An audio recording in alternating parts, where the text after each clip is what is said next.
The Shh, billionaire quiet, this way, rushed now. into his Hey, house what is this? unannounced No on time, Christmas just Day. move. His Where are we coat going? was still You'll on see. when the front door clicked shut behind him.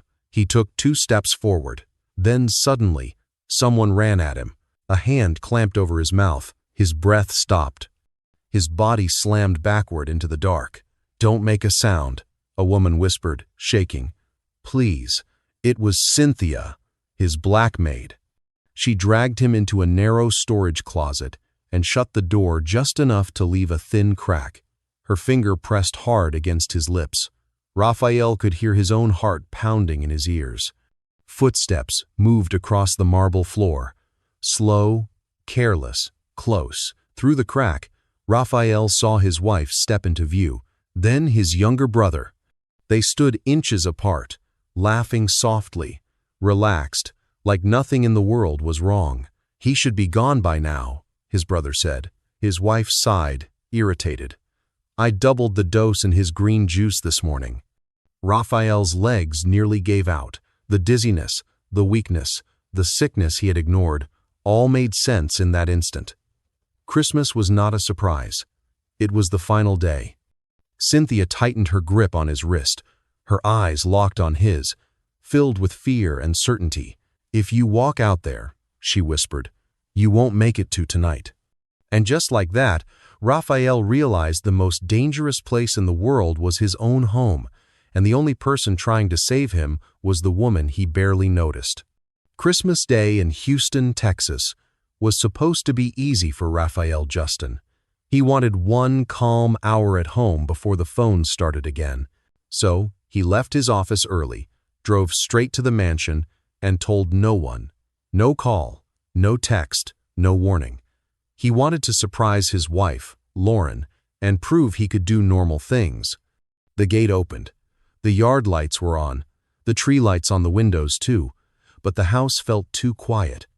Raphael grabbed a small gift bag and walked fast to the front door. He pictured Lauren smiling, maybe teasing him for coming home without notice. He unlocked the door and stepped inside. The smell was wrong. Not food, not candles. It was a strong, clean smell mixed with something bitter, like medicine that had spilled and dried. Raphael stood still, listening. No music, no voices, no kitchen noise. He took 2 steps into the hall. Someone ran at him from the side. A hand clamped over his mouth, tight. A second hand grabbed his wrist and yanked him back into the dark. The gift bag dropped. Raphael tried to shout, but his voice died under the palm. "Sir, please," a woman whispered, shaking. "Do not make a sound." Raphael knew the voice. Cynthia, his black maid. She dragged him into a narrow storage closet near the kitchen and pulled the door almost shut. Not locked, just barely open, a thin crack to see through. Cynthia put one finger up, a warning. Then she held her breath like she was listening to the walls. Footsteps crossed the marble floor outside, slow and calm. Not a stranger, someone who belonged. Cynthia leaned close. "If they hear you," she whispered, "you will not leave this house." Raphael forced himself to breathe through his nose. He leaned to the crack. He saw the living room and the Christmas tree. Perfect gifts, perfect lights. And right beside the tree stood Lauren, dressed like she was going somewhere, not like she was relaxing at home. She held a glass of green juice. Across from her stood Raphael's younger brother, Evan, smiling like he had no worries. Lauren laughed softly and touched Evan's arm. Raphael's hands went numb. Evan spoke first.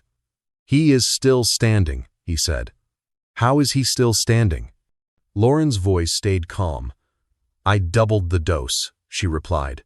"This morning, in his green juice." Evan let out a small laugh. "And he still went to work." Lauren's face tightened. "Then tonight we'll fix it." The words hit Raphael like a hard slap. Every dizzy spell, every weak morning. The times he had to sit down in his office and pretend he was fine. He had blamed long hours. He had blamed age. He had blamed anything except this. His own wife, his own brother. Cynthia's fingers gripped his wrist, steady and firm. She was telling him, "Stay quiet. Stay alive. Lauren turned toward the kitchen. Raphael pulled back into the closet as her heels clicked closer, then stopped. A drawer opened. Metal clinked. A spoon stirred in glass. Lauren spoke again. Lower now. Cynthia has been watching me. Evan answered, sharp. Then get rid of her. Lauren sighed. After tonight, Cynthia did not blink. Her face showed pain for 1 second, then control, like she had already decided what she would do. Lauren walked away. The footsteps faded. Raphael leaned against the shelf, trying to keep his legs steady. Cynthia waited, listening until the house went quiet again. Then she opened the door and motioned. They slipped into the back hallway, the one staff used. Raphael's throat was dry. Cynthia, he whispered, why are you doing this? She did not waste time. Because they are killing you, she said, and because I saw it. Raphael shook his head, like that could erase what he heard. I need proof, he said. I need to face them. Cynthia grabbed his sleeve and held him back. Not here, she said. Not today. This is my home, Raphael whispered. Cynthia's voice softened, but it stayed strong. It is their trap, she said. This house is the fastest place for you to die. A door closed upstairs. Both of them froze. Cynthia pulled him toward the side exit. They passed the kitchen counter. The green juice sat there, ready, with a small ribbon beside it like a Christmas joke. Raphael's hand moved toward his pocket for his phone. Cynthia caught it. No calls, she said. I can call security, Raphael whispered. I can call the police. Cynthia shook her head. Your friends can be bought, she said. One call and they know where you are. Raphael stared at her. How do you know? Cynthia swallowed. I heard names, she said. I saw men come when you were gone.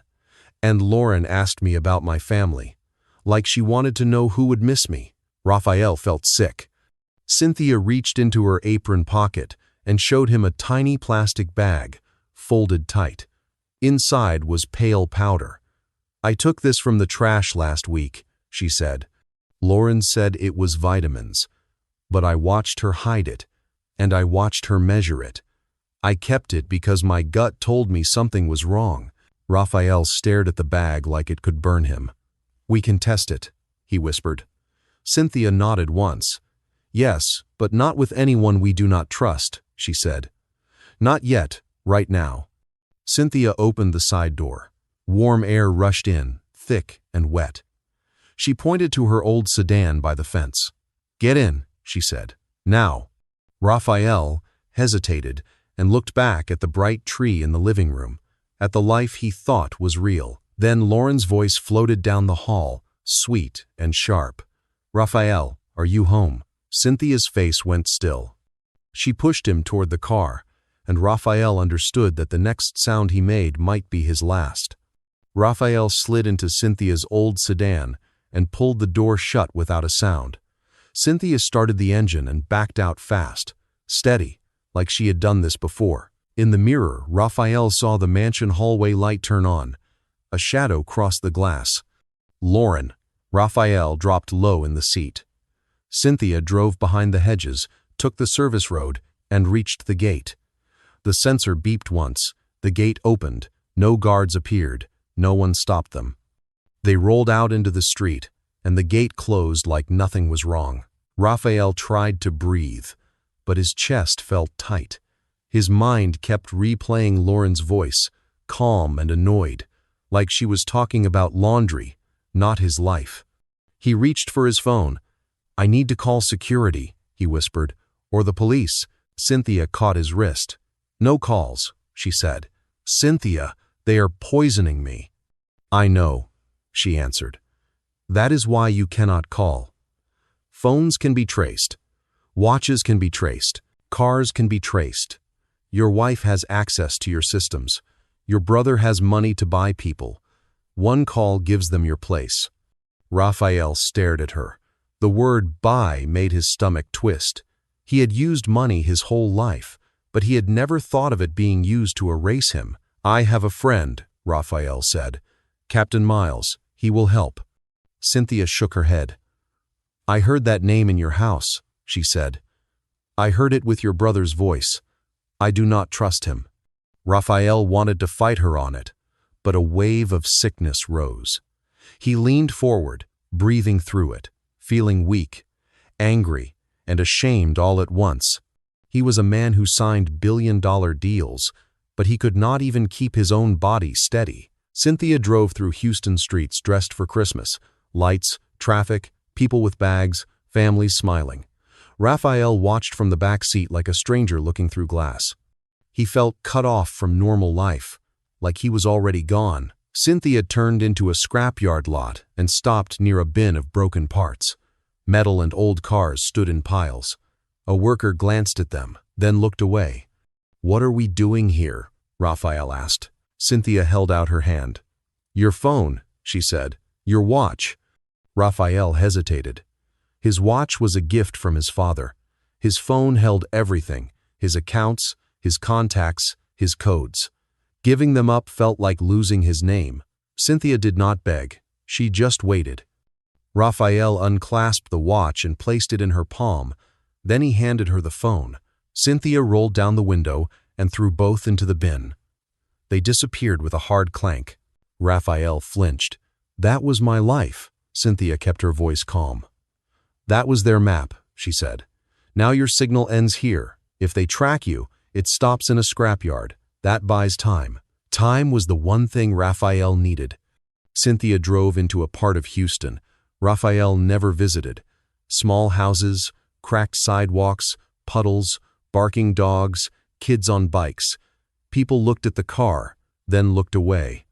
Cynthia parked behind her house in a narrow alley and pointed to the back door. "Head down," she said. "Stay close." Raphael followed her inside. The house was small, but clean. It smelled like soap and fried food. A tiny plastic Christmas tree sat on a table. No gifts. A single red bough hung on the wall like someone tried to keep hope alive with almost nothing. Cynthia locked the door, then locked it again. She closed the curtains. "Sit," she said. Raphael sat on the couch, and the moment he did, his body gave up. Heat rushed through him. Sweat soaked his shirt. The room tilted. "I'm fine," he tried to say. Cynthia touched his forehead and pulled her hand back. "You are burning," she said. She brought a bowl of water and a cloth and wiped his face. Her movements were quick but gentle. Raphael stared at her hands and felt a sharp pain in his chest, not from sickness, from guilt. Those hands had cleaned his home, washed his dishes, made his bed, and he had barely learned her name. "Why are you helping me?" he whispered. Cynthia did not look away. "Because I saw what they were doing," she said. "And because I know what it feels like to be powerless." She paused, then spoke lower. "My brother died because someone cut corners with medicine. People said it was bad luck. It was not. It was greed. Since then, I watch. I listen. I keep what looks wrong." Raphael remembered the small bag of powder Cynthia had shown him. He believed her. He also believed something worse, that Lauren had planned this for a long time. He tried to sit up. "We need proof," he said. "We need to expose them." "We will," Cynthia said. "But first you live." A knock hit the front door. Raphael froze. Cynthia lifted one finger for silence, then moved to the curtain and lifted a corner. A car sat across the street with its engine running. The driver did not get out. Cynthia lowered the curtain. "I do not know who that is," she whispered. The knock came again, harder, like a warning. A woman's voice floated through the door, too cheerful for that hour. "Cynthia, you inside. I saw a strange car." The voice stopped, listening. Raphael held his breath. Cynthia's jaw tightened. If it was a neighbor, it was danger, because questions travel fast. If it was a trap, opening the door could end them. Cynthia turned to Raphael, voice low but firm. "Stay here," she said. "If I tell you to run, you run out the back." Raphael nodded. His mouth felt dry. He had never been this close to losing everything. Not money, not power. His life, Cynthia took one slow step toward the door. The knock came again. "Cynthia," a woman called. "Open up.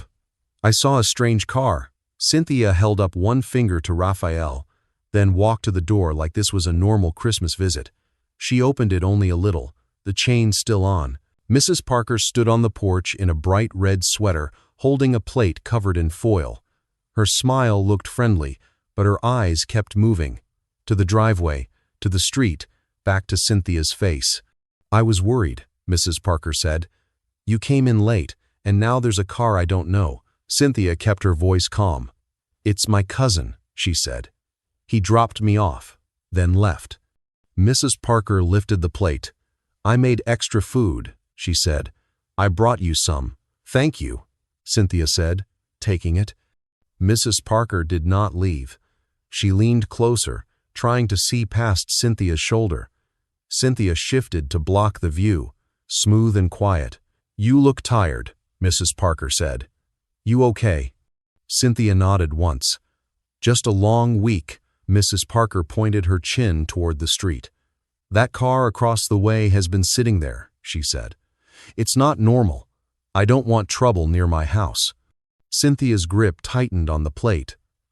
"I understand," she said. "If I see anything, I'll call." Mrs. Parker studied her for a long moment. "If you're hiding something," she said softly, "I won't protect it." Cynthia held her gaze. "I'm not hiding trouble," she said. "Merry Christmas." "Merry Christmas," Mrs. Parker replied, and walked away. Cynthia shut the door, locked it, then rested her forehead against the wood. For a second, her shoulders shook. Raphael sat on the couch with his hood up. His head ached. His stomach felt wrong, like his body was still fighting what Lauren put in him. "I'm sorry," Raphael whispered. Cynthia looked at him. "Don't be sorry," she said. "Be quiet and be ready." End quote. Raphael swallowed. "I heard my wife say she would finish me tonight," he said. "On Christmas." Cynthia's face softened, then tightened again. "People can smile and still do evil," she said. "That's why we move smart." Raphael rubbed his hands together. "I paid for guards," he said, "and the danger was sitting at my table." "You trusted," Cynthia said. "That's not a sin." Outside, the car across the street went silent. The engine stopped. A door closed. Cynthia moved to the curtain and lifted a corner. A man stood by the sidewalk, head down under a cap. He did not look lost. Raphael tried to stand, then sat back when the room tilted. Cynthia's hand went to his shoulder. "Stay," she whispered. The man walked up to Cynthia's porch. The doorknob turned, slow and careful, like testing. Cynthia's mouth went tight. She picked up a kitchen knife, not to fight, but because her hands needed something solid. She stood behind the door and waited. A voice came through the wood, low and sure. "Cynthia." Raphael's chest turned to ice. "Captain Miles," Raphael whispered. Cynthia looked back at him, eyes hard. Captain Miles knocked once, gentle. "Cynthia," he said. "Open up. I'm here to help." Cynthia stayed still. Captain Miles tried again, warmer. "Raphael," he called, "I know you're inside. Your wife is worried. She says you're sick. Let me take you to the hospital." Raphael heard the trap in the words, "Wife, first, not safety." He looked at Cynthia. "What if he's real?" he whispered. Cynthia leaned in close. "If he was real," she whispered, "he would not come alone, and he would not talk like your wife owns you." "Well, be sad," Captain Miles sighed. "Last chance," he said. "If you don't open the door, I'll force it. I don't want to arrest you, Cynthia." Cynthia's face went calm in a scary way. She pointed to the back door. "Move," she whispered. Raphael pushed himself up. His legs shook. Cynthia grabbed his elbow and held him steady. They crossed the small kitchen, stepped out the back, and slipped into the alley. Cynthia led him between fences and bins. She stopped once to listen, then pulled him forward again. They reached a side street with a small building and a bright cross in the window. A sign read, New Hope Church. Cynthia knocked 3 times. A man opened the door. He was older, with tired eyes and a kind face. He looked at Cynthia, then at Raphael, and his expression changed. "Pastor James," Cynthia said, voice breaking for the first time. "Please." Pastor James stepped aside. "Come in," he said. "Quick." They entered. The church was quiet, plain, and warm. Raphael sat in a chair, breathing hard. Cynthia stood near him, still ready to run. Pastor James locked the door, then turned. "Tell me," he said, "what's happening?" Raphael's voice came out rough. "They're trying to kill me," he said. "My wife and my brother." Pastor James looked at Cynthia. "And you pulled him out?" Cynthia nodded. "I heard them," she said. "I have proof, but not enough. We need to do this right." Raphael lifted his head. "We need evidence that holds," he said, "or they will twist this and bury her." Pastor James nodded once. "Then we move careful," he said. "No panic, no noise. We build the truth piece by piece. I have sent it." Pastor James led them to a back room with a couch and a table. He brought water and a medical box. Cynthia opened her palm and showed the plastic bag of powder she had saved. Pastor James wrapped it in a clean cloth and set it aside. "We can test this," he said. "A nurse from our church works at a clinic. She trusts me." "No police yet." Raphael looked at Cynthia. "You risked your life for me," he said. "And I treated you like you did not matter." Cynthia's eyes filled, but her voice stayed firm. "Live first," she whispered. "Then make it right." Outside, somewhere in the distance, sirens wailed. The church was quiet inside, but outside Houston was still awake. Christmas music drifted from distant houses. Cars passed. People laughed like nothing bad could happen. Raphael sat in the back room on a small couch. His fever had eased, but his body still felt weak. Cynthia stood near the door, listening. Pastor James opened a first aid box and checked Raphael's eyes with a small light. "You need a doctor," Pastor James said. "Not a hospital," Raphael replied. "If Lauren paid Captain Miles, a hospital is not safe." Pastor James nodded. "Then we use someone we trust," he said. He made one call, short and quiet. When he ended it, he looked at Cynthia. "Nurse Kayla is coming," he said. "She works at a clinic. She won't talk." Cynthia glanced at the powder on the table. "We also need proof from the house," she said. "Words won't save you." Raphael stared at the bag. "Lauren will act like I'm confused," he said. "She will blame Cynthia." Pastor James leaned forward. "Then we give the world something they cannot deny," he said. A heavy knock hit the front door of the church. Another knock came, slower. A man's voice followed. "Pastor James, it's Captain Miles." Raphael felt his mouth go dry. Cynthia's hand moved toward the back exit, but Pastor James raised his palm. "Stay," he whispered. "If you run, he knows." Pastor James walked to the front and opened the door. "Captain," he said, "Merry Christmas." "Merry Christmas," Captain Miles answered, but his tone was hard. "I need to look inside." "Why?" Pastor James asked. "A woman called," Captain Miles said. "She said a suspicious man is hiding here. A missing husband." Pastor James stood still. "This is a church," he said. "Do you have a warrant?" Captain Miles gave a tight smile. "Pastor, don't make this hard," he said. "His wife is scared. He needs help." Pastor James spoke slow. "A scared wife is not a warrant," he said. "If you want to search, bring papers." Silence hung between them. Captain Miles leaned closer. "If you are hiding him, you are risking your life," he said. Pastor James did not move. "I know what risk looks like," he replied. "Today it is on my steps." Captain Miles stared, then backed away. "This is not done," he said. Pastor James locked the door and returned to the hall. "He is fishing," he said. "Lauren sent him." Raphael stepped out from behind the wall. "So she already started a story," Raphael said. Cynthia's voice stayed low. "She will say you ran off," she said. "Anything that buys her time." A soft knock came at the side door. Cynthia checked through the window. A woman in blue scrubs stood there with a bag.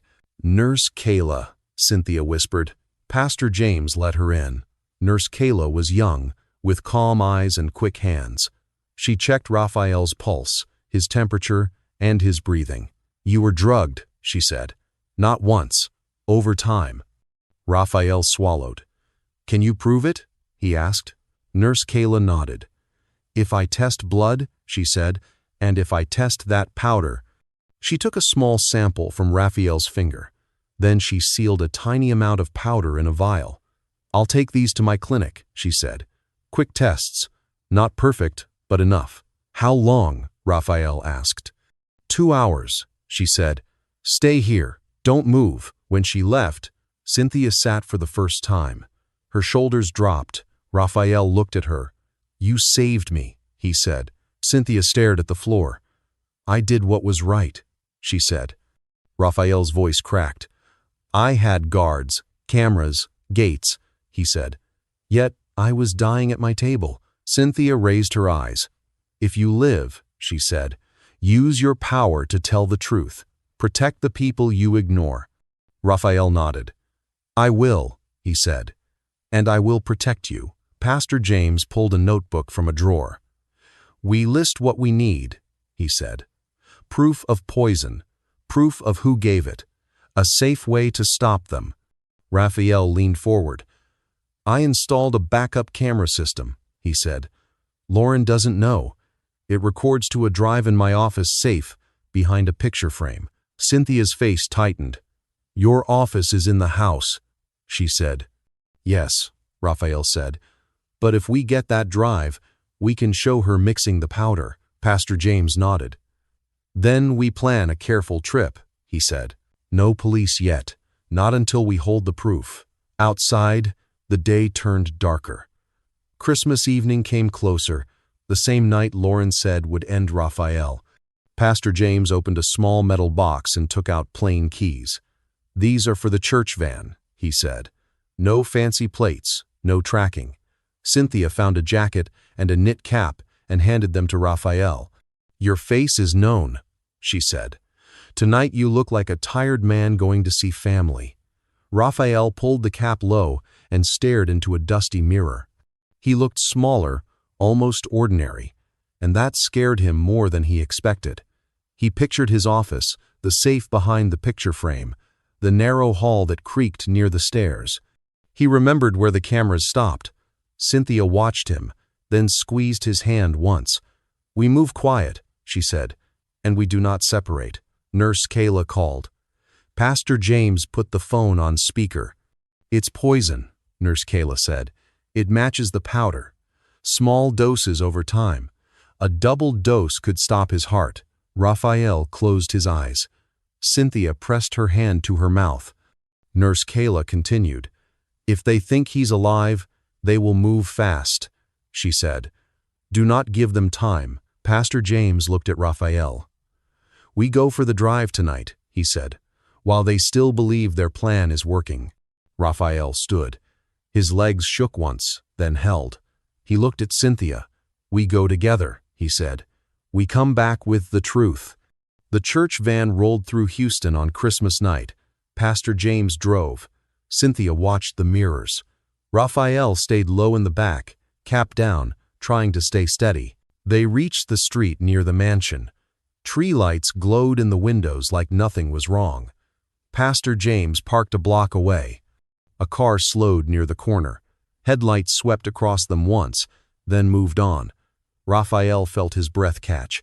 Cynthia guided him behind a parked truck until the street went quiet again. Only then did they step out. Cynthia spoke low. "No talking. Move fast." They used the side path to the service gate. Cynthia entered the code. The gate beeped and opened. Inside, soft music played, the kind meant to calm people. Raphael felt sick at the thought. He followed Cynthia through the staff corridor, away from the main rooms. They paused at the kitchen corner. Voices carried. Lauren said, He always comes down for dinner, Evan replied. Or he's already down. Cynthia pulled Raphael on. At Raphael's office door, he unlocked it with a key hidden in his shoe. Inside, his wedding photo hung above the desk. He did not look at it. He lifted the frame, found the hidden panel, and opened the safe with shaking fingers. His legs felt weak as he crossed the room. For weeks he had blamed work for the sickness, but now he could feel the poison still sitting in him like a slow fire. He opened a drawer, and his fingers brushed a small card Cynthia once left on his desk. "Merry Christmas, thank you." He had dropped it there and forgotten it. Shame rose in his throat. Cynthia stood in the doorway, shoulders squared, eyes scanning for danger. Raphael understood he was alive, because she noticed what he refused to see, and she chose courage. He grabbed the backup drive and pressed it into Cynthia's hand. "If they search me, they find it," he whispered. Cynthia slid it into her pocket. A floorboard creaked outside. They froze. A key turned. Cynthia pulled Raphael behind the curtain by the window. They held still. The door opened. Evan walked in. Lauren followed, holding a glass of green juice. Evan searched the desk drawers, fast. "The captain went to the church," he said. The pastor blocked him. Lauren's voice was tight. "Then, Raphael is alive." Evan's jaw clenched. "Then we finish it at the charity dinner. Cameras everywhere. We act worried. We say he's confused. We get him into a hospital bed." Lauren nodded. "Tonight," she said. "No mistakes." She looked around the room. "Cynthia has been acting strange." Evan scoffed.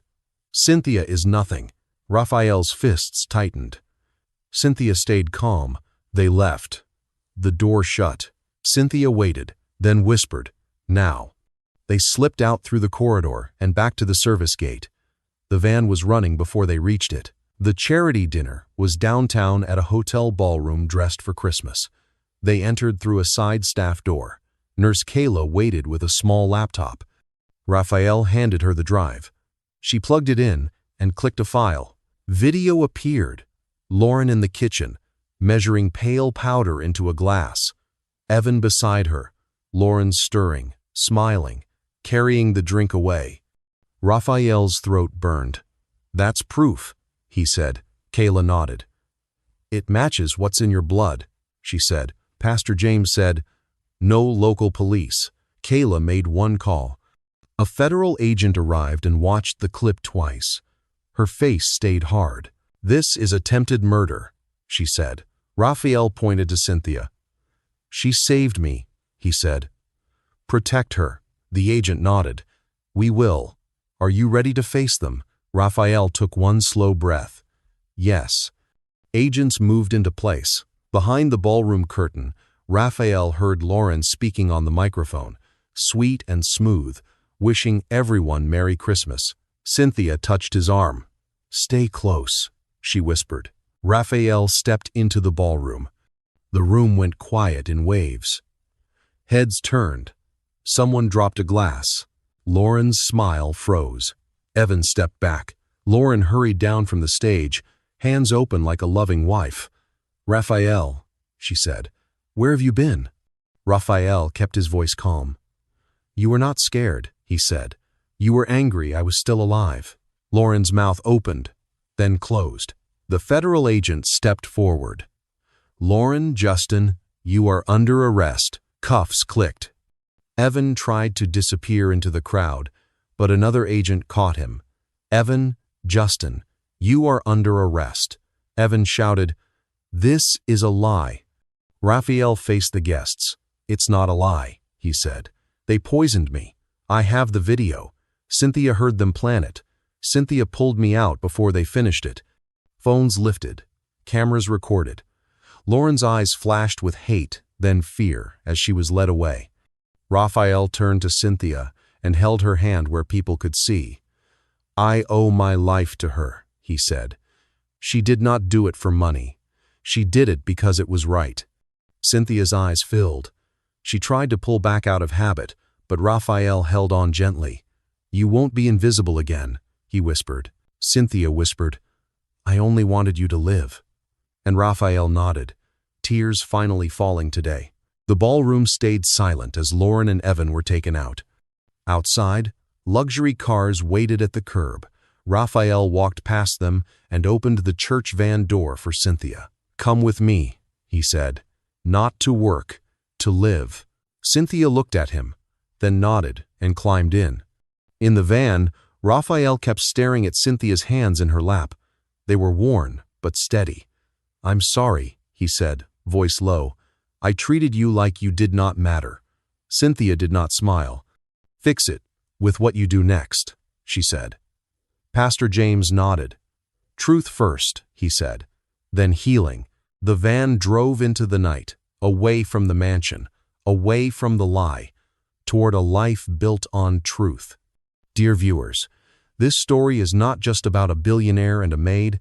It is about life, trust, and the kind of courage that shows up when you least expect it. Raphael Justin had money, power, and a big house, yet none of that could save him when betrayal came from the people closest to him. Cynthia had no wealth, no guards, no influence, yet she had something stronger, a clean heart, sharp eyes, and the courage to protect a life even when it put her own life at risk. Sometimes the people you overlook are the ones God uses to rescue you. Sometimes the person you call staff is the only one who will stand when everyone else is smiling and planning your fall. And sometimes, Christmas is not about gifts. It is about a second chance and the truth that sets you free. Now, we want to hear from you. Please comment where you are watching from and tell us what you learned from this story. If this story touched your heart, please like this video, subscribe to the channel, and share it with someone who needs this message today. And if you want more stories from us, comment "more stories," and you will be the first to get the next emotional stories. Before you go, answer these 3 questions in the comments. 1. If you were Raphael, who would you trust when everything starts to feel wrong? 2. Do you think Cynthia should stay close to Raphael after what happened? Or should she move on with her life? 3. What is one lesson this story taught you about loyalty and the people we ignore every day?